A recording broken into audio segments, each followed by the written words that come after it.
दिशा नव्या महाराष्ट्राची। आपण पाहत आहात GD9 महाराष्ट्र न्यूज। अंदरसूल येथे धावत्या मोटरसायकलला भीषण आग, आगीत एक जण गंभीर जखमी।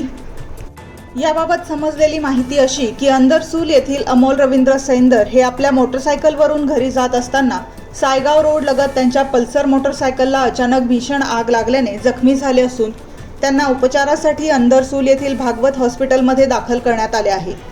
या घटनेची माहिती समजताच परिसरातील रहिवासी घटनास्थळी धाव घेत मोटरसायकल आग विझवण्याचा प्रयत्न केला।